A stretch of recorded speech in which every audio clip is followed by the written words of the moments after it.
Candidata a concurso público em Goiás vai à justiça para assumir cargo.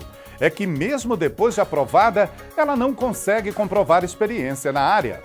TRF1 nega pedido do Ministério Público Federal para retirar de circulação dicionário, que traz a explicação pejorativa da palavra cigano.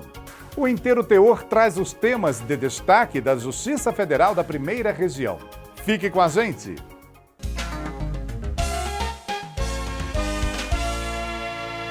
O TRF1 negou o pedido do Ministério Público Federal para retirar de circulação dicionário, que traz a explicação pejorativa da palavra cigano.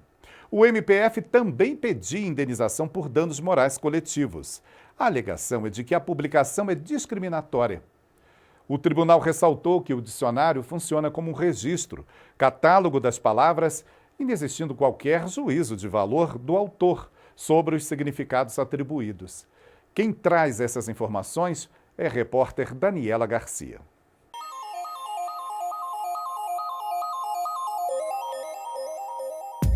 Mais de 230 mil palavras e outros milhares de significados, sinônimos, antônimos, origens e demais explicações para uma melhor compreensão do verbete.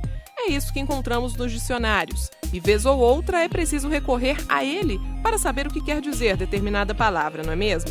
Para a professora Enilde, a leitura destes enormes livros já se tornou uma paixão.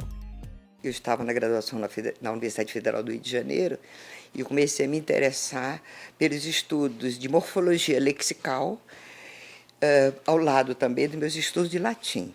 Então, quem faz curso de latim, como era o meu, é obrigado a consultar dicionários. A partir dali, eu comecei a ver dicionários de latim e grego como fontes ricas de conhecimento das línguas.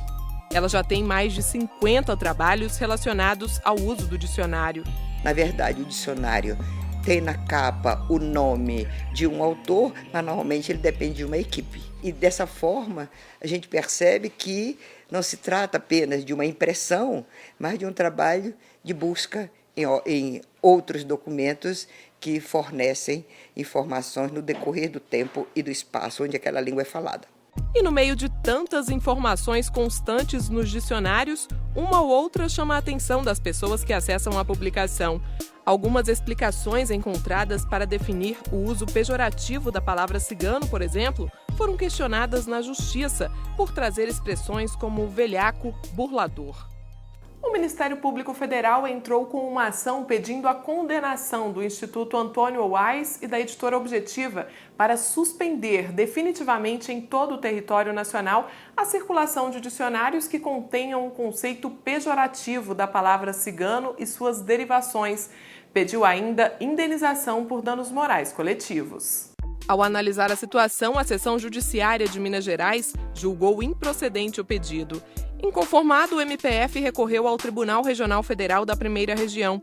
Alegou que os princípios constitucionais da livre manifestação do pensamento e da comunicação não são absolutos e ilimitados e não podem violar direito alheio. Reforçou que houve preconceito na colocação dos significados da palavra, argumentos rejeitados pela sexta turma do TRF1. O colegiado destacou que os dicionários, ao atribuírem significados às palavras, não fazem juízo de valor sobre o que ali consta, e a publicação é um catálogo de significados e não uma manifestação de pensamentos. No caso da expressão exclusivamente pejorativa, é uma marca de uso, assim como tem a marca geográfica, assim como tem a marca FIS, por exemplo, para indicar que é usado na física, para indicar que é usado o mate, para indicar que é usado em matemática, etc.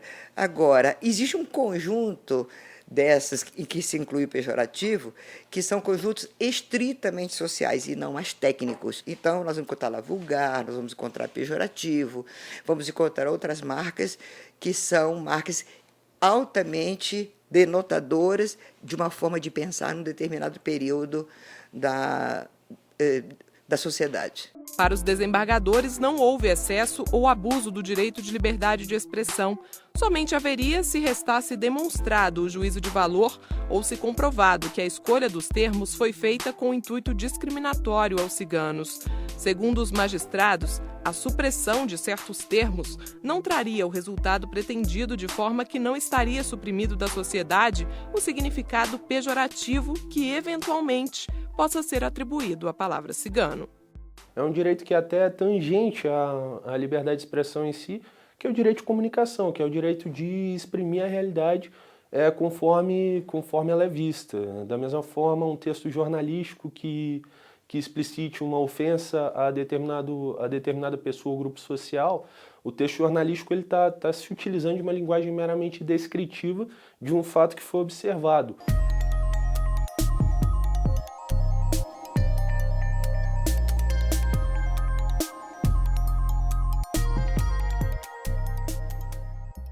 As decisões do TRF1, como essa que você viu aí na reportagem, são publicadas no nosso portal.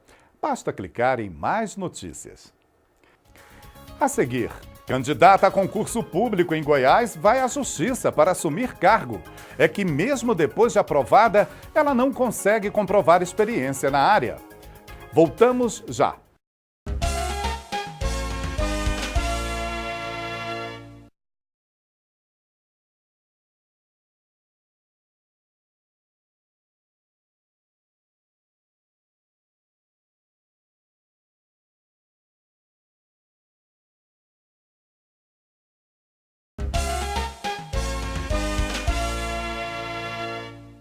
Veja esta situação. Depois de prestar concurso público no estado de Goiás, uma candidata vai à justiça para assumir o cargo. É que mesmo depois de aprovada, ela não consegue comprovar experiência na área, uma exigência para o preenchimento da vaga. A Justiça Federal indeferiu o pedido da moça, alegando que a exigência de experiência em concurso público não contraria a lei. Acompanhe esse caso com a repórter Ariane Bittencourt. Ingressar num cargo público é o sonho de muita gente. Para essas pessoas, os editais dos concursos são como documentos sagrados. Mas, afinal, o que pode ou não ser exigido dos candidatos? Em regra, as bancas organizadoras podem exigir tudo o que está previsto em lei.